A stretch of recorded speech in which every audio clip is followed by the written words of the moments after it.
হাদিসের গুরু আব্দুর রাজ্জাক বিন ইউসুফ সাহেব খোদার কাবা শরীফের ব্যাপারে এমন এক কটূক্তি করছে বেয়াদবে। খোদার কাবা শরীফ বলে হিন্দুদের টাকা দিয়া বানাইছে। জোরে কর। আল্লাহর কাবা বলে হিন্দুদের টাকা দিয়া বানাইছে। ফকিন্নির পোলায় কইল কি, বলল কি সে কথাটা? কাবা শরীফ 10 বার নির্মাণ করছে আল্লাহর ফেরেশতা। 10 বারের মধ্যে নবীরা রাসূলরা নির্মাণ করেছেন। ইব্রাহিম আলাইহিস সালাম নির্মাণ করছে। মুসলমানদের হাতে কাবা শরীফ নির্মাণ হয়েছে। আর বেয়াদবের বাচ্চা কয় কি, হিন্দুদের টাকা দিয়ে কাবা বানাইছে। তারা প্রশ্ন করছে, মা বোনরা হায়েজ নেফাস অবস্থায়, অপবিত্র অবস্থায় তারা কি কখনো কোরআন শরীফ ধরে ধরে পড়তে পারবে? আপনাকে আকলে কি কয়? অপবিত্র অবস্থায় কোরআন ধরে দেবে? লা ইয়ামাসসুহু ইল্লাল মুতাহহারুন। আল্লাহ কোরআন শরীফে বলেন, খবরদার এই কোরআনকে অপবিত্র অবস্থায় স্পর্শ করিও, পবিত্রতা ছাড়া স্পর্শ করিস না। নির্দেশ কার? আর হেতেরে জিগাইছে, প্রশ্ন লেখছে যে মহিলারা হায়েজ নেফাস অবস্থায় কোরআন শরীফ ধরে পড়তে পারবো না? সে বলে হ্যাঁ পারবে। চিন্তা করেন, এই হইল আহলে হাদিসের পরিচয়। তুমি আহলে হাদিস হইতে চাও? খবরদার ভাই, খবরদার, পরিবর্তন হও।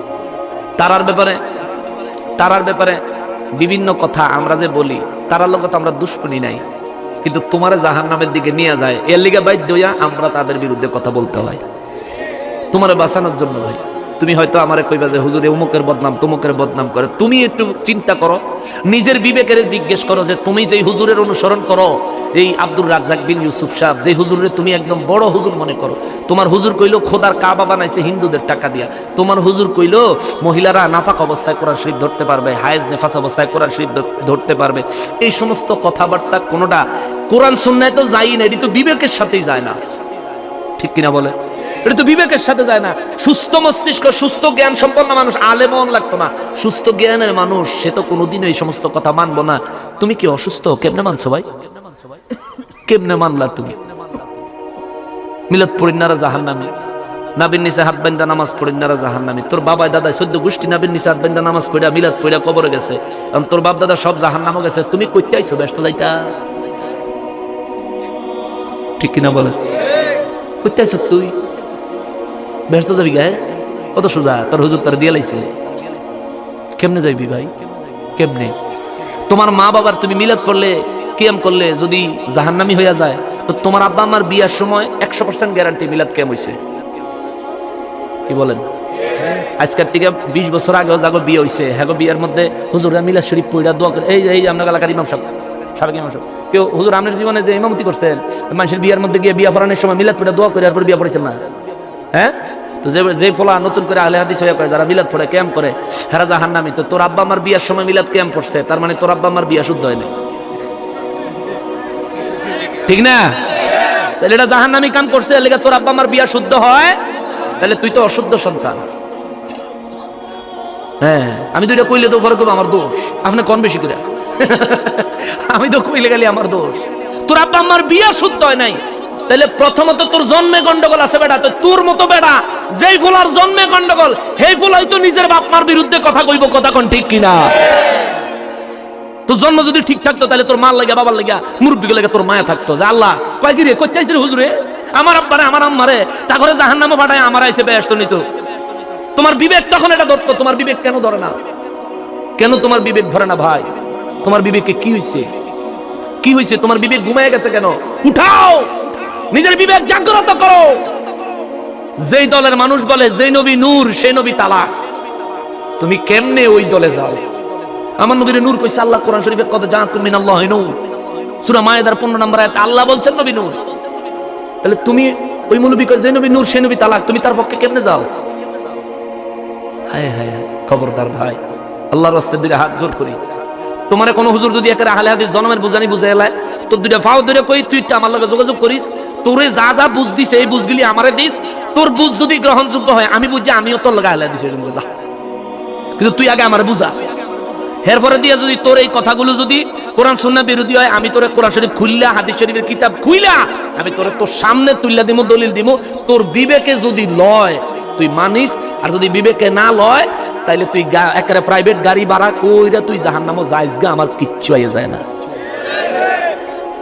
দৌড়ে যায় যে তুই জাহান্নাম। বাবা নবীজি বলছেন একটাই দল জান্নাতি, আহলে সুন্নাত ওয়াল জামাত। আহলে সুন্নাত ওয়াল জামাতের রূপরেখা কি? আল্লাহর ওলিদের আচার আচরণ চাল চলন যেই রকম, এটাই আহলে সুন্নাত ওয়াল জামাতের রূপরেখা। আপনাদের তো বইয়ের ভাষায় কইলে তো মনে রাখতে পারতেন না, কিন্তু আল্লাহর ওলিরা যেমনে চলছেন, শাহজালাল বাবা যেই ইসলামের বাণী নিয়ে আসছে, ওই ইসলামের যেই মৌলিক রূপরেখা তিনি দেখায় দিয়ে গেছেন, আজান, একামত, নামাজ, দোয়া, কালাম, মিলাদ, দুরুদ, সালাম, জিয়াফত, চল্লিশা, এই সমস্ত কিছু তো আল্লাহর ওলিরা আমাদেরকে দেখায় দিয়ে গেছেন। এই সব কিছুই হচ্ছে আহলে সুন্নাত ওয়াল জামাতের রূপরেখা। এগুলির বিরোধিতা করাটাই বাতিল পন্থা, এগুলোর পক্ষ অবলম্বন করাটাই ঈমানদারি পন্থা। কথা বলেন ঠিক কিনা? শয়তান আমাদের প্রকাশ্য দুশমন, বললেন কে? জোরে বলেন না কে? এরপরে আল্লাহ কয় ইন্নামা ইয়ামুরুকুম বিসসুই, শয়তানের অনুসরণ করিস না। কেন জানোস নি? শয়তান তো তোরে খারাপ দিকে প্রবঞ্চনা দেয়, খারাপ কাজের প্রবঞ্চনা দেয়। এরপরে আল্লাহ বলেন ওয়াল ফাহশাই, অশ্লীল কাজ করার জন্য তোরে কুমন্ত্রণা দেয় শয়তানে। ওয়া আন তাকুলু আলাল্লাহি মা লা তা'লামুন।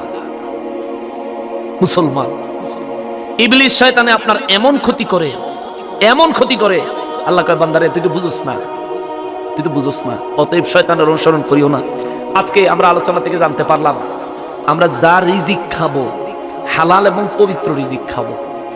হুজুর কেন? আমার নবী বলেছেন, যদি কোনো মানুষ কোনো হারাম বস্তু খায়, যেটা হারাম, বয়ান শেষ, যাওয়ানোর দরকার নাই, ওয়াজ শেষ। নবীজি বলেন, যদি কোনো ব্যক্তি কোনো হারাম খাদ্য খায়, একবার হারাম খানা খাইলে 40 দিন পর্যন্ত তার কোনো ইবাদত কবুল হয় না। জোরে কর নাউজুবিল্লাহ। একদিন খাইলে, তাও একবার খাইলে 40 দিন ইবাদত কবুল হয়।